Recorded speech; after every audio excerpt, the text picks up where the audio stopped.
Control is a very weird game, filled with some of the weirdest lore out there, from talking murderous furnaces to banned ketchup bottles. The oldest house is an odd place, as are the things inside. Here are the weird secrets and oddities of the oldest house. You might be wondering why the oldest house doesn't have any modern-day technology. It's because the oldest house refuses them. The oldest house does not allow devices that receive or emit any redacted signal. Radio waves are the only transmittable signal inside the oldest house, and often even those are unreliable. If modern technology is brought into the oldest house, sometimes it simply disappears, sometimes it breaks, and sometimes it breaks violently. Some agents have even been injured from their cell phones exploding as they enter the oldest house. It's unknown exactly why, but the power of the collective unconscious could be the reason. That certain pieces are too new to the house's discovery, and therefore they are rejected by it. Because the collective unconscious is really in control of the oldest house, and it's why things like pagers, laptops, smartwatches, smartphones, smart gaming devices, and anything smart, and even number 2 pencils are banned.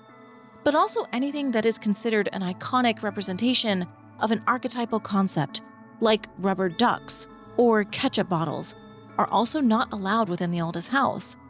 Internet is even hard to come by, with only one room having access.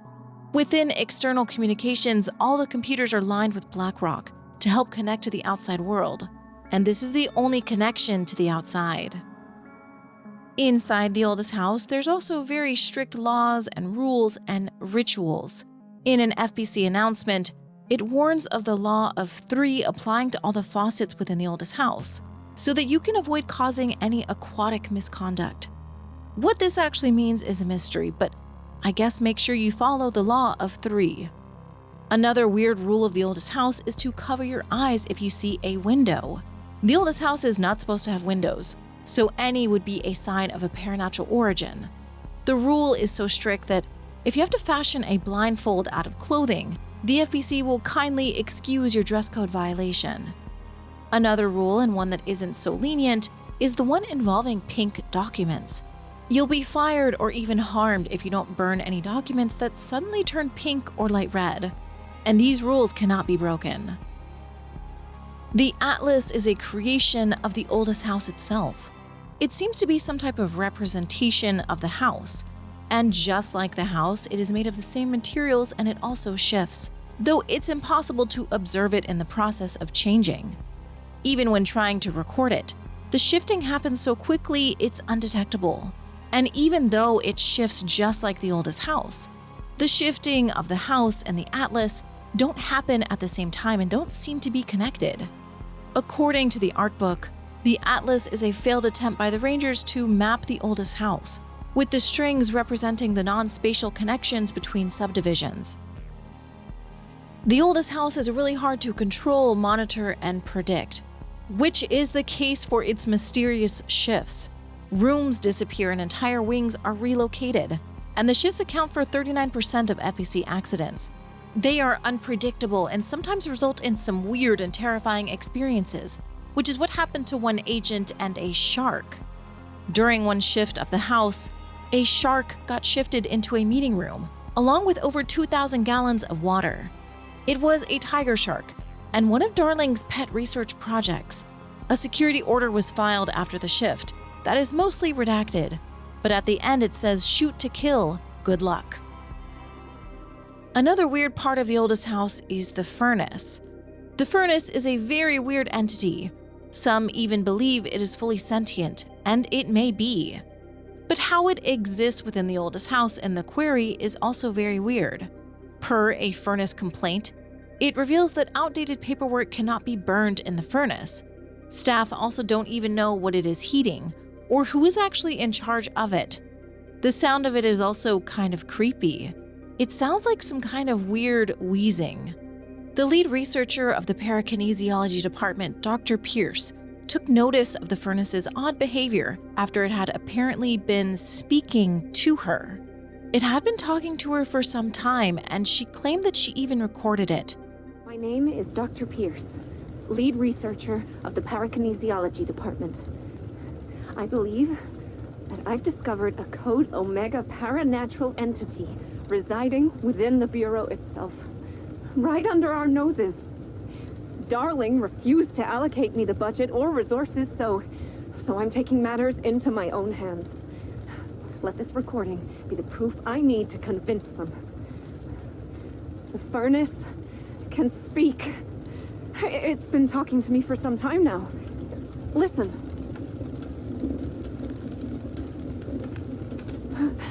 Did you hear that? It's a sentient force, capable of communicating. I checked, and there's no record of ever installing this furnace. I believe that... Oh, sorry. What? Yes, I can feed you. What do you eat? I see. I'll try to find some volunteers. The weirdest part of her recorded conversation is that the furnace was telling her that it was hungry, and she was going to look for volunteers to satiate its hunger. By 2023, everything Dr. Pierce said was revealed to be true. The furnace had begun speaking to others, demanding more food and becoming more volatile. Firebreak teams have been able to calm the furnace, but it has become an active threat, even killing one Firebreak member, Steve. The FBC agents inside the oldest house are constantly exposed to the weirdness of the Paranatural, and because of it, sometimes they too can change. The house, or the Paranatural, can affect them in mysterious ways, which was the case for Agent Turnbull. He was well respected and had a pristine record until one random day when he was supervising Project Redacted. This project was focused on helping undercover agents reassimilate into office life. But instead of being helpful, he refused to let one of the undercover agents inside the oldest house, claiming that they had been compromised. When he insisted, the incident escalated, and Turnbull even tried to force a confession out of the bastard. He physically attacked the undercover agent, to the point that it required a trip to the medical wing. Even still, Turnbull stayed true to his accusations, saying that the undercover agent was some sort of pod person, and he, unlike his colleagues, could see through their true intentions, to use the Bureau's connections to climb the ranks of government all the way to the Oval Office. Turnbull broke Code 45, but because of his stellar previous performance, he was given a leave of absence with full pay, but would require a physiological evaluation when he hopefully returned. Another incident happened to Francis Bertram when he had a very unique dream. He had been thinking about a staffing problem the day before, and when he fell asleep, he had a dream that solved his problem. Mr. Bertram believed it to be paranatural in origin, and after this, he firmly believed that he had exceptional precognitive abilities and wanted to offer his services to the FBC. The oldest house is connected to the motel in mysterious ways, and like the oldest house, the motel is also known for its weirdness. Unfortunately for two agents, Stu and Fisher, they experienced this firsthand.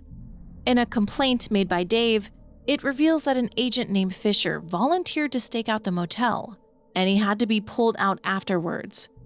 Before being pulled out, he had cameras pointing at himself half the time, and it seemed like he went nuts on day one. He was able to use one of those fiber optic cameras by sliding it under the door of the room that he was hiding in. With it, he recorded something out in the hall. It looked like a shadow, maybe even human. The FBC couldn't get clear footage out of it, so they still didn't know what it was. But it was creepy all the same, and Fisher was never the same either. I think this place is making fun of me. That's the only explanation. I can hear them laughing and screaming behind the closed doors. I can hear the call bell go and ding multiple times a day, but when I look, there's no one there. I know I'm supposed to stay out of sight, but I've seen the doors closing just before I can catch even a glimpse of anyone or anything. They're messing with me, whoever they are. I think... Wait, shh. There's something. I gotta get this. Gotta get the cable out. Come on, you fiber optic fuck, cooperate. Okay, there we go.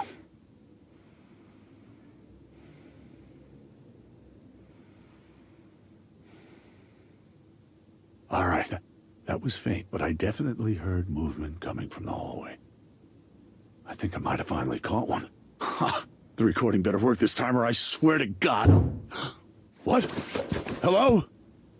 Who's there? Oh, shit. I'm with the FBC. Move away from the door. I have a... Where's my...